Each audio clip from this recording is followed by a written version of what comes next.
With the American Revolution a success, the United States of America has become its own independent country. However, this new nation needs a new form of government. Thus, the Articles of Confederation are made to govern the states under a single body.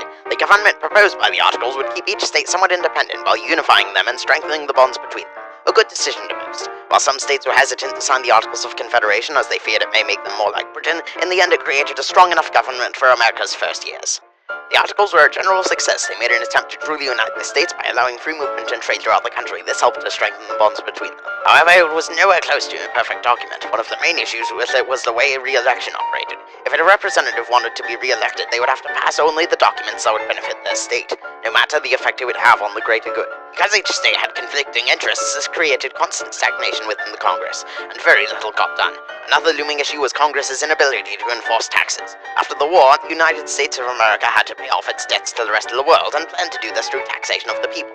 Since Congress could not enforce these taxes, however, many states decided to instead print more paper money to solve the problem, which led to hyperinflation. However, not all states decided to do this, such as Massachusetts, which simply decided to tax the people. This decision would lead to a revolt that would make the Congress question if the Articles were really as good as they seemed.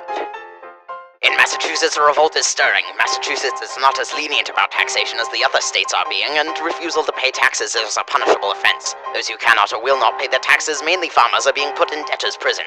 Many in Massachusetts feel that this taxation is unfair, as very few other states are being taxed. In 1786, many in the central and western parts of the state gathered to plan protests against these laws. However, with the help of one man, Daniel Shays, a previous Continental Army captain, these protests became riots. During Shays' rebellion, they broke many out of debtors' prison and were viewed by some as heroes and by some as anarchists.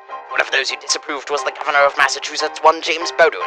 He sent for a military force to stop these riots in the winter of 1786, and the riots ended in 1787. However, this angered the people of his state, who voted him out of power in the following election. This highlighted some of the glaring issues of the Articles and jolted the American public into rethinking their government.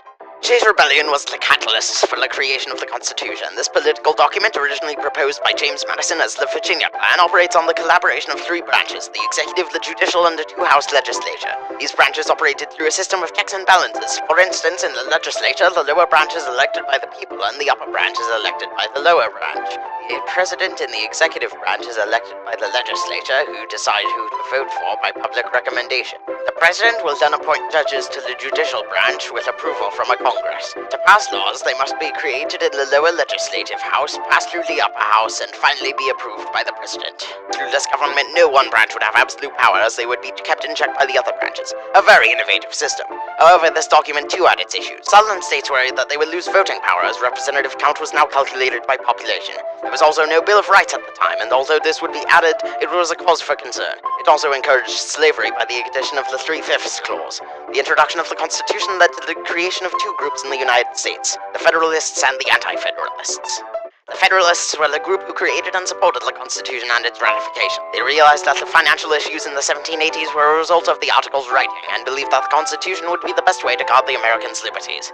Despite their beliefs being different from those at the time, they managed to draw in much support. Their group included many talented and respected leaders, including George Washington, Benjamin Franklin, and Alexander Hamilton.